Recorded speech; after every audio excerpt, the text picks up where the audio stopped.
never slow up, no I don't take shit. I got no love for the fakeness. If you wanna play tough and wanna hate this, I'll always show up. I don't ever slow up, no I don't take shit. I got no love for the fakeness. If you wanna play tough and wanna hate this, I'll always show up and make a statement. I don't ever slow up, no I don't take shit. I got no love for the fakeness. If you wanna play tough and wanna hate this, I'll always show up and make a statement. Everything. Mantan pebalap juara Superbike bersama Ducati pada tahun 2003, Neil Hodgson, memberikan pendapatnya tentang bagaimana rasanya mengelola kotak Ducati pada tahun 2025 dengan dua juara seperti Bagnaia dan Marquez. Neil Hodgson, selaku mantan pebalap Ducati dan juga mantan test rider merek asal Italia tersebut tak segan-segan menikmati ajang ini. Dia saat ini menjadi komentator MotoGP di TNT Sports dan di sana dia mengomentari acara-acara tertentu, terutama berbicara tentang Marc Marquez, yang akan bergabung dengan tim resmi musim depan dan ini adalah WDW pertamanya. Mengenai bagaimana gigi dalinya harus mengelola box resmi Ducati pada tahun 2025, Hodgson memiliki sudut pandangnya sendiri, sebagai berikut. Mempertimbangkan apa yang telah mereka keluarkan untuk Martin, promosinya ke tim resmi tampak jelas, tetapi dapat diandalkan juara dunia 8 kali. Fenomena seperti Marc adalah peluang unik. Pembalap Spanyol itu tidak pernah dikalahkan oleh rekan setimnya, meski ia memiliki beberapa rival seperti Pedrosa dan Lorenzo. Dia menghancurkan semua orang. Mantan pembalap Inggris ini memberikan lebih banyak informasi tentang Marquez, dari sudut pandangnya. Dia sangat yakin pada dirinya sendiri dan tidak peduli siapa yang akan dekat dengannya, dia hanya ingin memiliki materi yang sama. Ini akan menjadi kembang api. Akan sangat menyenangkan untuk melihatnya. Seperti yang terjadi di masa lalu, mereka bisa saling merugikan dan menguntungkan pihak lain dalam perebutan gelar. Sylvain Guintoli juga ingin mengomentari masalah yang sama, menanggapi Neil Hodgson sebagai berikut, ini akan sulit bagi manajer puncak merek. Mereka harus mampu mengelola situasi dengan baik. Di tim yang unggul mereka menginginkan pembalap dengan level yang setara, yang tidak menimbulkan masalah. Memiliki dua karakter kuat di dalam dan di luar lintasan bisa menjadi hal yang eksplosif. Menarik untuk memahami dinamikanya. Sementara itu, Ducati tampaknya belum bisa move on dari Jack Miller. Meski sudah 2 tahun berpisah, mereka dikabarkan menyodorkan tawaran kontrak kepada Miller untuk kembali bekerja sama. Namun, kali ini bukan di MotoGP, melainkan di WRDSBK. Miller pernah membela Ducati di MotoGP lewat Pramac Racing pada 2018 hingga 2020, sebelum dipindahkan ke Ducati Lenovo Team pada 2021. Meski tampil moncer di atas Desmosedici, Miller terdepak dari kubu Ducati pada akhir 2022 dan memilih pindah ke Red Bull KTM Factory Racing pada 2023. Musim depan, posisi Miller di Red Bull KTM Factory Racing digeser oleh rider muda sensasional, Pedro Acosta. KTM pun sempat menjanjikannya tempat di Tech 3 KTM. Tetapi mereka justru menyerahkan kedua kursi di tim satelit itu kepada Maverick Vinales dan Enea Bastianini. Sejak itu, nama Miller dikait-kaitkan dengan Pramac, yang musim depan beralih menjadi tim satelit Yamaha, dan juga Trackhouse Racing yang merupakan tim satelit Aprilia. Namun, dalam sepekan terakhir, Pramac dan Trackhouse dikabarkan mulai enggan menggaet rider Australia itu. Pramac diisukan bakal menggaet Miguel Oliveira, yang rencananya ditandemkan dengan rider Moto2, di mana Tony Arbolino dan Sergio Garcia disebut-sebut.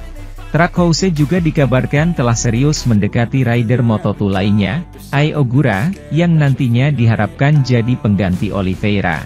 Hal ini pun membuat nasib Miller di MotoGP terkatung-katung, dan Ducati ingin segera mendapatkan tanda tangannya untuk diturunkan di Aruba, It Racing Ducati, yakni skuad pabrikan Ducati di ajang WRDSBK. Ia diproyeksikan menjadi pengganti 2 kali juara WRDSBK, Alvaro Bautista. Ducati telah memasuki negosiasi dengan rider KTM di MotoGP saat ini, Jack Miller, untuk menggantikan Alvaro Bautista di kejuaraan World Superbike tahun depan. Demikian yang dilaporkan oleh Autosport pada Senin, 29 Juli 2024. Setelah finish di podium di Race of Champions, Ducati, di akhir yang penuh peristiwa, Marc Marquez bersikeras menunjuk Pecco Bagnaia, pemenang, pacangan, dan calon rekan setimnya, sebagai referensi untuk tim barunya. Setia dengan gaya yang membuatnya tidak menganggap podium untuk kalah sampai ia melakukan umpan silang di bawah bendera kotak-kotak. Pembalap Spanyol itu mengambil risiko dengan menyalip hingga batasnya untuk menyalip Nicolo Bulega, yang berada di posisi ketiga saat mendekati tikungan terakhir pada tikungan terakhir dan berakhir di tanah. Tangan terulur meminta penjelasan dari Marc Marquez yang tidak menganggap dia telah melakukan sesuatu yang tidak masuk akal. Dalam pengalaman keduanya di Ducati Panigale, dan juga dengan ban Pirelli, pebalap asal Cervera, Lleida, itu naik ke kotak yang mengungguli Pecco Bagnaia, yang tangguh dalam keadaan apapun, dan Andrea Iannone, yang finish kedua. Saya tidak tahu apakah saya menyentuh Nico, saya hanya mendengar suara yang dia buat saat dia tergelincir, komentar Marquez, yang setelah komitmen dengan media menanyakan tentang Bulega, yang mengambil helm juara dunia multi waktu itu sebagai hadiah. Souvenir. Balapan itu seperti itu, ketika Anda bertanding di batas, kita sudah melihatnya di tikungan pertama, di mana banyak terjadi kontak. Menyalip itu wajar. Saya tidak tahu apakah dia mengerem sedikit lebih awal dari biasanya, tambah pembalap Katalan tersebut, yang merupakan partisipasi pertamanya di ajang sentral Pekan Ducati Dunia, menunggu untuk mengulang 2 tahun berikutnya, tidak lagi mengenakan warna Gresini melainkan merah. Sebagai pebalap resmi, di bengkel pabrik merek Borgo Panigale, Bagnaia justru menunggunya, yang telah merantai 2 mahkota berturut-turut dan sedang dalam perjalanan untuk memenangkan mahkota ketiga. Dan yang sedang melalui momen pribadi terbaik, dia menikah beberapa kali beberapa hari yang lalu, dan olahraga. Saya tidak punya masalah dalam mengakui bahwa Pecco adalah referensi saat ini untuk tim dan merek. Sementara itu, pembalap Ducati, Enea Bastianini, telah mengamati situasinya pada paruh pertama musim ini setelah mengejutkan semua orang dengan keputusannya bergabung dengan Tech 3 KTM, meninggalkan Ducati. Langkah ini terjadi setelah tim Borgo Panigale mengumumkan bahwa Marc Marquez akan mengambil kursi tim pabrikan mulai musim depan. Keputusan yang cukup mengejutkan bagi Bestia atau binatang buas, julukan Bastianini.